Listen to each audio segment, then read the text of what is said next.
നമസ്കാരം. ശബരിമലയുമായി ബന്ധപ്പെട്ടിട്ടാണ്. ശബരിമല തീർത്ഥാടനം അട്ടിമറിക്കപ്പെട്ടു. കാരണം അയ്യപ്പന്മാർ ദുരിതത്തിലായിരുന്നു. ദേവസ്വം ബോർഡും ദേവസ്വം മന്ത്രിയും ഈ പൊട്ടൻ പൂരം കണ്ട പോലെ നിൽക്കുന്നൊരു അവസ്ഥയായിരുന്നു. ദർശനത്തിനെത്തിയ ഭക്തർ വന്ന വാഹനങ്ങളുടെ നീണ്ട നിര എന്ന് പറയപ്പെടുന്ന കിലോമീറ്ററുകളോളം താണ്ടിയിരിക്കുന്ന ഒരു സാഹചര്യം ഉണ്ടായിരുന്നു ശബരിമലയിൽ.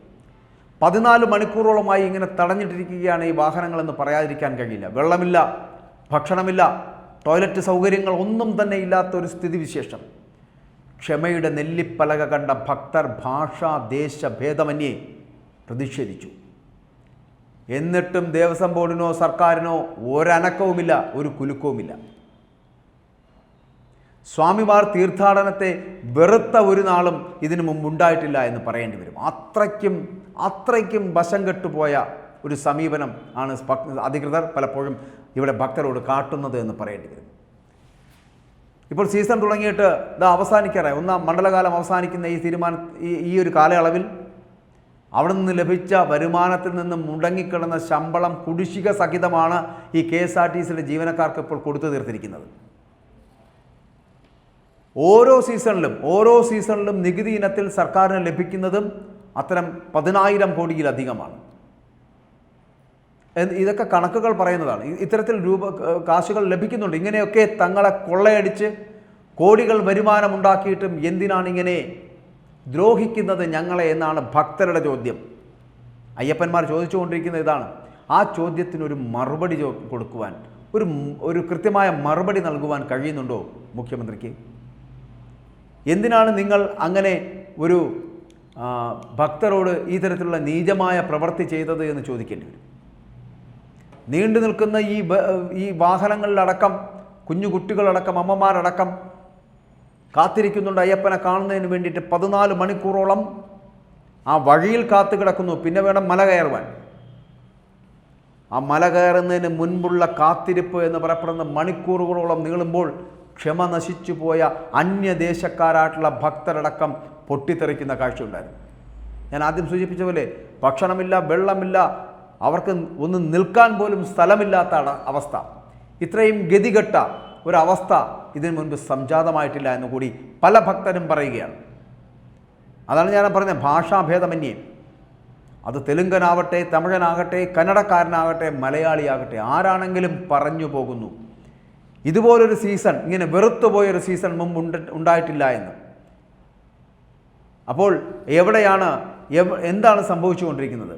അതുകൊണ്ട് മണ്ഡല മകരവിളക്ക് കാലത്തെ, തീർത്ഥാടന കാലത്തെ അട്ടിമറിക്കപ്പെട്ടുവെന്ന് തീർത്ഥാടകർ പറഞ്ഞാൽ അതിന് വിശ്വസിക്കേണ്ടി വരും ഇവിടുത്തെ പൊതുസമൂഹം. കാരണം അനുഭവിച്ചിരിക്കുന്നത് ആ ഭക്തരാണ്. മണിക്കൂറുകളോളം നീണ്ട ക്യൂവിൽ നിന്നിട്ട് പോലും അവസാനം അയ്യപ്പനെ കാണാൻ കഴിയാതെ മലയിറങ്ങിപ്പോയ അമ്മമാരുണ്ട്. അച്ഛന്മാരെ നഷ്ടപ്പെട്ടു പോയ കുഞ്ഞയ്യപ്പന്മാരുണ്ട്. അങ്ങനെ നിരവധി വേദനകളും യാതനകളും സഹിച്ചാണ് ഈ അയ്യപ്പ ഭക്തന്മാർ ഈ വർഷത്തെ ഈ മണ്ഡലകാലത്തിൽ, ഈ സീസണിൽ അയ്യപ്പനെ 18 പടി കടന്ന് ചെന്ന് കാണാൻ കഴിയുന്നത് എന്നുള്ളതാണ്. വളരെ ഖേദകരമാണ്, വളരെ ദുഃഖകരമാണ് ഈ അയ്യപ്പന്മാരുടെ അവസ്ഥ. ഈ വർഷത്തെ ഈ സീസൺ, ഈ മണ്ഡലകാല സീസൺ അവസാനിക്കുമ്പോൾ ജനങ്ങൾ ക്ഷുഭിതരാണ്, തീർത്ഥാടകർ ക്ഷുഭിതരാണ് എന്ന് പറയാതിരിക്കാൻ കഴിയില്ല. ഒരു തരത്തിലുള്ള അടിസ്ഥാന സൗകര്യങ്ങൾ ഉണ്ടാക്കാത്ത ഒരു ശബരിമല കാലം, ഇങ്ങനെ ഒരു കാലം ഒരിക്കൽ പോലും ഉണ്ടായിട്ടില്ല എന്ന് വളരെ വർഷങ്ങളായി ശബരിമലയിലെത്തി മടങ്ങിപ്പോകുന്ന പലരും പറഞ്ഞാണ് മടങ്ങുന്നത്. ഇങ്ങനെ ഒരു സീസണിൽ ഇതുപോലെ വശം കെട്ടുപോയ ഒരു സീസൺ, വെറുത്തുപോയൊരു കാലം ഉണ്ടായിട്ടില്ല എന്ന് പറഞ്ഞ് പടിയിറങ്ങുന്ന അയ്യപ്പന്മാരെ കാണേണ്ടി വന്നത് ആദ്യമായിട്ടാണ് എന്ന് പറയേണ്ടി വരും.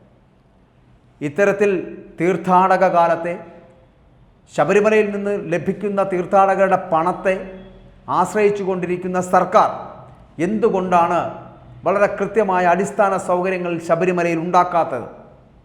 അവരുടെ നവകേരള സദസ്സിന് വേണ്ടി പണം കണ്ടെത്തുന്നതിന് വേണ്ടിയിട്ട് ശ്രമം നടത്തുമ്പോൾ ഇങ്ങിവിടെ മലയ്ക്ക് മുകളിൽ കഴിയുന്ന അയ്യപ്പനെ തേടിയെത്തുന്ന തീർത്ഥാടകരുടെ കയ്യിൽ നിന്ന് ലഭിക്കുന്ന 10,000 കോടി രൂപ, അതിൽ നോട്ടമിട്ടിരിക്കുന്ന സർക്കാർ എന്തുകൊണ്ടാണ് അടിസ്ഥാന സൗകര്യങ്ങൾ ഭക്തന് കൊടുക്കാത്തത്? എന്തുകൊണ്ടാണ് ശബരിമലയെ ഇങ്ങനെ അവഗണിച്ചത്? ശബരിമലയിലെത്തുന്ന തീർത്ഥാടകരെ എന്തുകൊണ്ടാണ് ഇവർ അവഗണിക്കാൻ കൂട്ടുനിന്നത്? ഇതിനൊക്കെ ഉത്തരം പറഞ്ഞേ പറ്റൂ ഈ സർക്കാർ. നിങ്ങൾ നവകേരള സദസ്സ് നടത്തി കോടികൾ ധൂർത്തടിക്കുന്നു, കേരളീയം നടത്തി കോടികൾ ധൂർത്തടിക്കുന്നു. അങ്ങനെ പല പല പരിപാടികൾ പദ്ധതികൾ നടപ്പിലാക്കി കോടികൾ മുടിക്കുന്ന ഒരു സർക്കാർ. എന്നിട്ടും അടിസ്ഥാന സൗകര്യ വികസനമില്ലാതെ മണിക്കൂറുകളോളം കാത്തുനിന്ന് അയ്യപ്പനെ കാണേണ്ടി വരുന്ന ഗതികേടിലേക്ക് എത്തപ്പെടുന്ന ഒരു തീർത്ഥാടക കാലം നിങ്ങൾ സമ്മാനിച്ചിരിക്കുന്നു ഇപ്രാവശ്യം ഈ മണ്ഡലകാലത്ത് പാവപ്പെട്ട ശബരിമലയിലെത്തുന്ന തീർത്ഥാടകർക്ക്. മറക്കില്ല ഒരിക്കലും ഈ തീർത്ഥാടക കാലം ഇവിടുത്തെ അയ്യപ്പന്മാർ. മറക്കില്ല ഒരിക്കലും നിങ്ങൾ നൽകിയ ഈ അനുഭവങ്ങൾ ഇവിടെ എത്തിയ ഭാഷാഭേദമന്യേയുള്ള തീർത്ഥാടകർ. മറക്കില്ല അയ്യപ്പനും നിങ്ങളുടെ ഈ പ്രവൃത്തിയെ.